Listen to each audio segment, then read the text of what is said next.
হুজুর আকরাম সাল্লাল্লাহু আলাইহি ওয়াসাল্লাম বলেন, মহান মাওলাই কারীম এই নির্দেশ দিয়েছেন, আমার বান্দারা যেন 7 দিনের মধ্যে একটা দিন বিশেষভাবে আমার ইবাদত বন্দেগী করে। কিন্তু ইহুদিগণ সেটা ভুল করেছে। ইহুদিরা তাদের এই ঈদের দিনটাকে সপ্তাহের 7 দিনের যে জুমার দিন, ঈদের দিন, এই ঈদের দিনটাকে তারা ভুল করে, তারা ইখতিলাফ করে, মতানষ্ট করে, তারা ভুল সিদ্ধান্ত নিয়ে তাদের ঈদের দিন বানাইছে তারা শনিবার দিন। ইহুদিরা শনিবার দিন ঈদ পালন করে। আমরা কিবারে করতেছি? শুক্রবারে। ইহুদিরা কিবারে করে? শনিবার। হুজুর সাল্লাল্লাহু আলাইহি সাল্লাম আরো বলেন, শুধু ইহুদিরাই শনিবারে পালন করে না, নাসারা যারা খ্রিস্টান আছে তারাও ভুল সিদ্ধান্ত গ্রহণ করেছে, তারাও নিজেদের মধ্যে ইখতিলাফ করেছে, মতানৈক্য সৃষ্টি করেছে, ভুল সিদ্ধান্ত নিয়ে তারা রবিবারকে ঈদের দিন বানাইছে। একমাত্র আমরাই আখিরি জামানার উম্মত, আমার উম্মতরাই শুক্রবারের দিনটা তোমার দিন হিসেবে পেয়েছে। বলেন সুবহানাল্লাহ। তাহলে আমরা সঠিক দিনের উপরে আছি এবং সঠিকটাই আমরা নির্ধারণ করেছি। এই জন্য আমরা আল্লাহর শুকরিয়া আদায় করি। বলেন আলহামদুলিল্লাহ। এই জুমার দিনের আলাদা কিছু বৈশিষ্ট্য আছে। জুমার দিনকে আল্লাহ সপ্তাহের 7 দিনের মধ্যে জুমার দিনকে আল্লাহ স্পেশাল করেছেন, আলাদা করে দামি করেছেন। এটা হলো আল্লাহর সুন্নাত, আল্লাহর বৈশিষ্ট্য। সুন্নাতুল্লাহি ফিত তাকদীর, ফাদ্দালাল্লাহু জামানান আলা জামান, কামা ফাদ্দালাল্লাহু মাকানান আলা মাকান, ইনসানান আলা ইনসান। ইনসানান আলা ইনসান, এক মানুষের উপরে আরেক মানুষকে শ্রেষ্ঠত্ব দান করেছেন। এই পৃথিবীতে যত মানুষ আছে সব মানুষের সম্মান মর্যাদা কি একরকম? শুধু মানুষই নয়, এই পৃথিবীর জমিনে আল্লাহ পাক যত নবী রাসূল প্রেরণ করেছেন, এই পৃথিবীর জমিনে আল্লাহ যত নবী রাসূল প্রেরণ করেছেন, সকল নবীদের মর্যাদা কিন্তু একরকম না। তাদেরকেও আল্লাহ মর্যাদা দিয়ে বেষ্টন করে দিয়েছেন। সকল নবীদের মধ্যে আমার নবী হলো শ্রেষ্ঠ নবী, সকল নবীদের মধ্যে আমাদের আখেরি নবী হলো শ্রেষ্ঠ নবী। বলেন সুবহানাল্লাহ।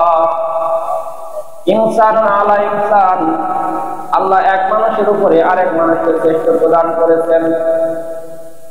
এই জমিনে লক্ষ্য করে দেখবেন, কেউ বা সাধারণ মানুষ, কেউ বা মেম্বার, কেউ বা চেয়ারম্যান, কেউ বা এমপি, কেউ বা মন্ত্রী, কেউ বা প্রেসিডেন্ট, কেউ বা সাইকেল চালায়, কেউ মোটর সাইকেল চালায়, কেউ বা আবার জাহাজ চালায়, কেউ বা আবার প্লেন চালায়।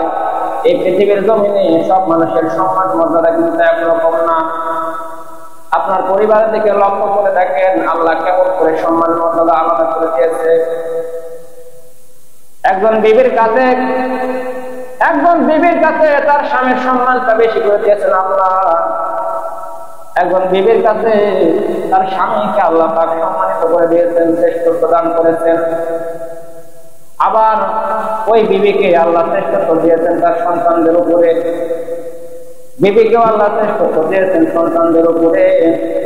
সন্তানরা তার মায়ের সেবা যত্ন করবে। এরকম ভাবে পর্যায়ক্রমে আল্লাহ পাক এক মানুষের উপরে অপর মানুষকে শ্রেষ্ঠত্ব দান করেছেন। মাকান আলা মাকান, এক স্থানের উপরে আল্লাহ আরেক স্থানকে সম্মানিত করেছেন, শ্রেষ্ঠত্ব দান করেছেন। এই পৃথিবীর জমিনে যত স্থান আছে, যত জায়গা আছে, সব জায়গার দাম কি একরকম নাকি? আপনাদের এই শিমুলতলা মোড়ে রাস্তার পাশে যে জায়গাগুলো আছে, এই জায়গাগুলোর দাম আর মাঠের তলায় যে জমিগুলো আছে সেই জমির দাম কি একরকম নাকি? আবার এই গ্রামের মধ্যে জমিগুলোর যে দাম, শহরের মধ্যে চলে যাবেন, শহরের মধ্যে আরেক রকম দাম। বিভিন্ন জায়গার জমিনের বিভিন্ন রকম দাম আল্লাহ থেকে তিনি নির্ধারণ করে দিয়েছেন। এটা হলো আল্লাহর সিলেকশন, আল্লাহর দান করেছে। এই তামাম দুনিয়ার মধ্যে যত জায়গা আছে, যত মহল্লা আছে, যত স্থান আছে, সমস্ত স্থানের চাইতে আল্লাহ মক্কাকে সম্মানিত করেছেন। মাকান আলা মাকান, এক জায়গার উপরে আল্লাহ আরেক জায়গাকে শ্রেষ্ঠত্ব প্রদান করেছেন। জামান আলা জামান, এক সময়ের উপরে আল্লাহ আরেক সময়কে শ্রেষ্ঠত্ব দান করেছেন। সময়কে আল্লাহ শ্রেষ্ঠত্ব দান করে দিয়েছেন। সকল সময় কিন্তু একরকম নয়, সকল সময়ের দাম কিন্তু একরকম নয়, বিভিন্ন সময় বিভিন্ন রকম দাম আছে। সব সময়ের দাম কিন্তু একরকম না। আল্লাহ সময়কেও দান করেছেন, এক সময় আর এক সময়কে দান করে দিয়েছেন। সারা বছরের ভিতরে শ্রেষ্ঠ দিন কোনটা? সারা বছর, এক বছর 365 দিনের ভিতরে শ্রেষ্ঠ দিন কোনটা? ইয়াউমুল আরাফা, আরাফার দিন। দিনের ভিতরে, বছরের ভিতরে সবচাইতে শ্রেষ্ঠ দিন হলো আরাফার দিন। নবীজি বলেন, কেউ যদি আরাফা পায় তাহলে সে তার হজ আদায় হয়ে গেল। আপনি সমস্ত হজের কার্য বলে আদায় করলেন, কিন্তু আরাফা পালন করলেন না, হজ হবে? আরাফার দিনে আল্লাহ পাক দোয়া কবুল করেন। আরাফার দিনে আল্লাহ পাক এত পরিমাণ বান্দাকে ক্ষমা করে, বছরে আর কোন সময় এই পরিমাণে বান্দাকে আল্লাহ ক্ষমা করে। আর আরাফার দিনে শয়তান এমন কান্না করে, ও সারা বছর আর এত কান্না কোন সময় করে। তাহলে সারা বছরের ভিতরে সম্মানিত দিন কোনটি? আরাফার দিন। মাসের মধ্যে সম্মানিত মাস কোনটি? রমজান মাস। শাহরু রমাদান আল্লাযী উনজিলা ফীহিল কুরআন। আল্লাহ রাব্বুল আলামিন বলেন, এই মাসে আমি, রমজান মাসে আমি কোরআন নাযিল করেছি। কোরআন নাযিলের খাতিরে আমি এই রমজান মাসটাকে সম্মানিত করে দিয়েছি। সুবহানাল্লাহ। তাহলে সারা বছরের মধ্যে সম্মানিত দিন হলো আরাফার দিন। সারা মাসের মধ্যে সম্মানিত মাস হলো রমজান মাস। সমস্ত রাতের মধ্যে সম্মানিত রাত কোনটি? সমস্ত রাতের মধ্যে সম্মানিত রাত হলো ইন্না আনজালনাহু ফী লাইলাতুল কদর। লাইলাতুল কদরের রাত, লাইলাতুল কদরের রাতে আল্লাহ কোরআন নাযিল করেছেন। সুবহানাল্লাহ। সময়ের উপরে আমি, জামান আলা জামান, সময়ের উপরে আমি সময়কে শ্রেষ্ঠত্ব দান করেছি। তাহলে সারা বছরের মধ্যে শ্রেষ্ঠ দিন হলো আরাফার দিন। সারা মাসের মধ্যে শ্রেষ্ঠ মাস হলো রমজান মাস। সমস্ত রাত্রির মধ্যে শ্রেষ্ঠ রাত কদরের রাত, 1000 রাতের চাইতে উত্তম একটা রাত। সমস্ত সপ্তাহে 7 দিনের মধ্যে শ্রেষ্ঠ দিন আল্লাহ পাক নির্ধারণ করে দিয়েছেন কোন দিন? ইয়া আইয়ুহাল্লাযীনা আমানু ইযা নুদিয়া লিস-সালাতি মিন ইয়াউমিল জুমআতি ফাসআউ ইলা যিকরিল্লাহি ওয়া যারুল বাই'আ যালিকুম খায়রুল লাকুম ইন কুনতুম তা'লামুন। জুমার দিনকে আল্লাহ 7 দিনের মধ্যে শ্রেষ্ঠ দিন করে দিয়েছেন। সুবহানাল্লাহ। হুজুর আকরাম সাল্লাল্লাহু আলাইহি ওয়াসাল্লাম বলেন, জুমার দিনে কোন বান্দা যদি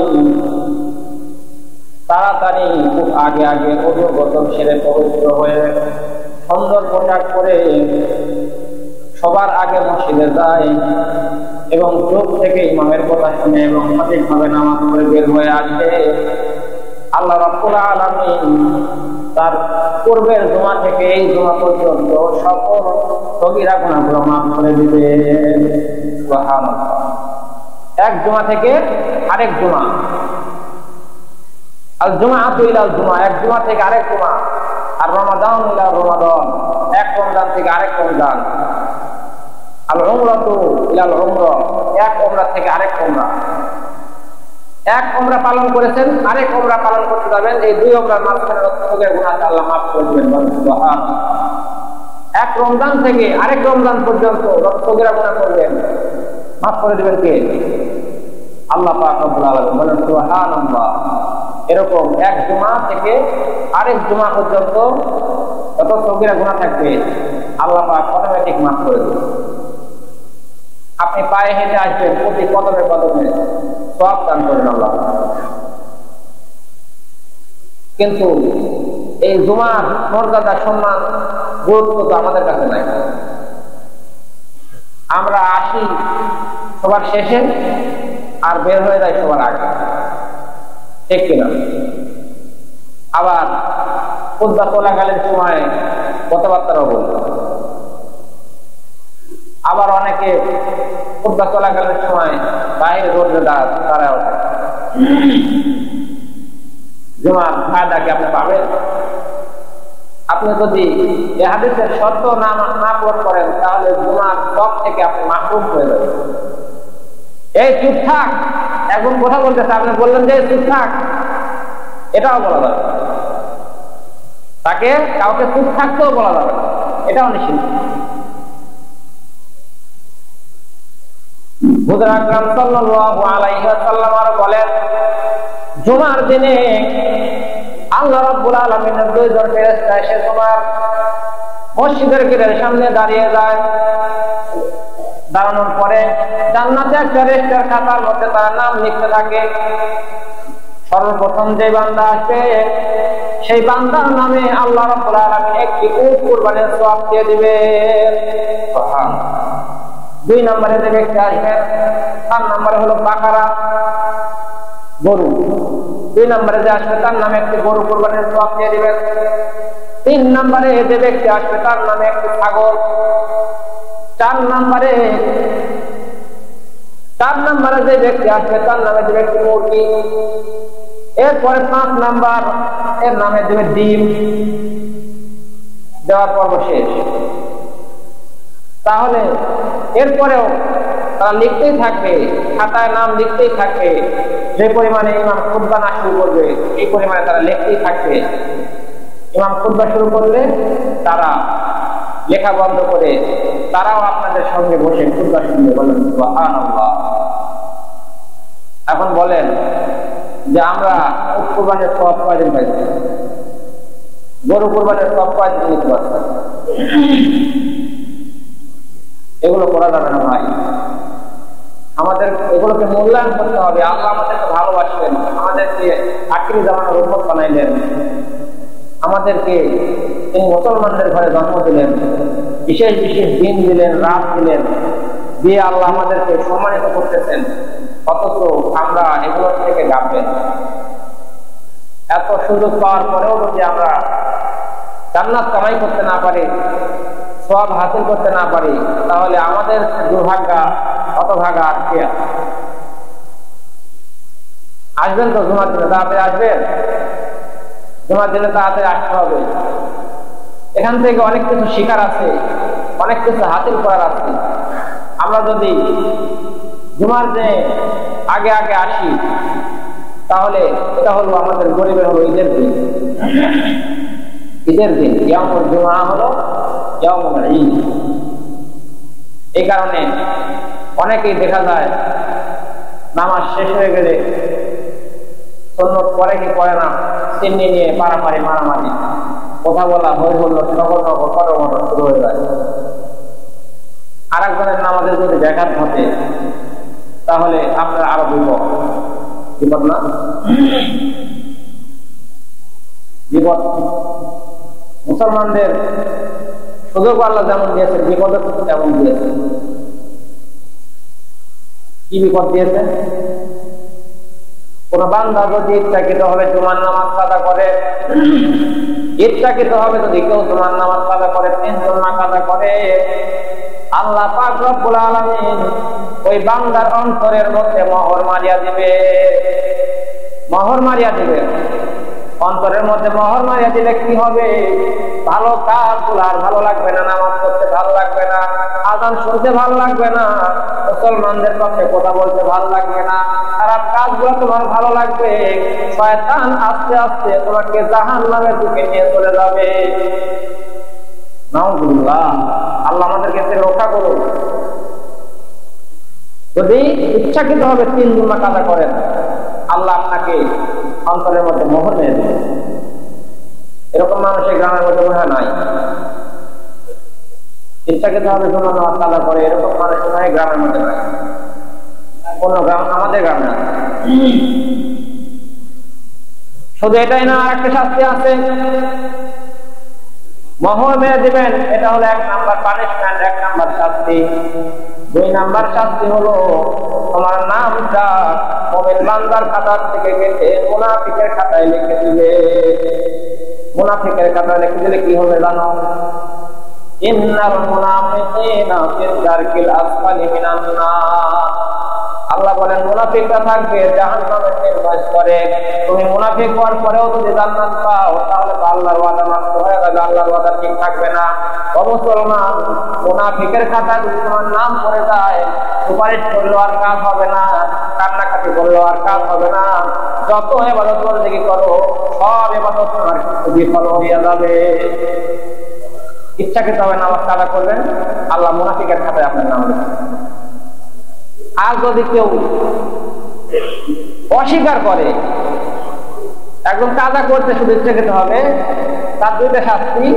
সে হলো তার মুনাফিকের খাতায় নাম লিখে দিবে, আর 2 নম্বর শাস্তি হলো কি? অন্তরে মোহর মেরে দিবে।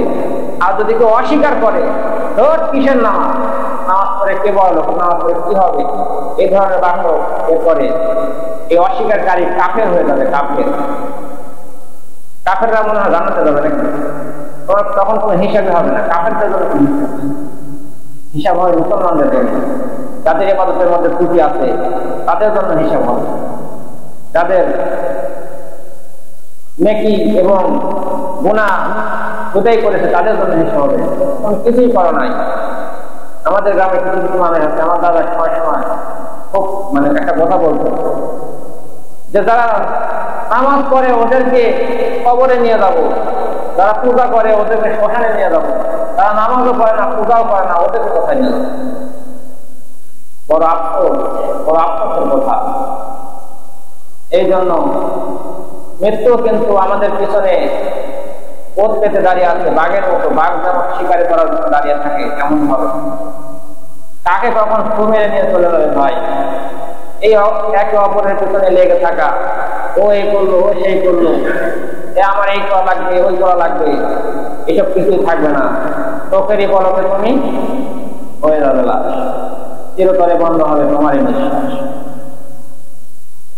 এই জন্য অন্তত এই জুমার দিনে আমাদেরকে আগে আসতে হবে এবং ইমাম সাহেব যে কথাগুলো বলে মনোযোগ দিয়ে শুনে এখান থেকে 2টা 1টা করে যদি আমল শুরু করেন, তাহলে আস্তে আস্তে আল্লাহ আপনাকে পূর্ণতা দান করবেন এবং দেখবেন যে এক পর্যায়ে আপনি পরিপূর্ণ ইমানের উপরে অটল হয়ে গেছেন। আল্লাহ পাক সূরা আয়াতের ভিতরে তো প্রবেশ করতেই পারলাম না। আয়াত নিয়ে আমরা সামনের সপ্তাহে কথা বলবো। এ পর্যন্ত যে আলোচনাগুলো বললাম, আল্লাহ এই আলোচনার উপরে আমাদেরকে আমল করার তৌফিক দান করুন, বলেন আমিন।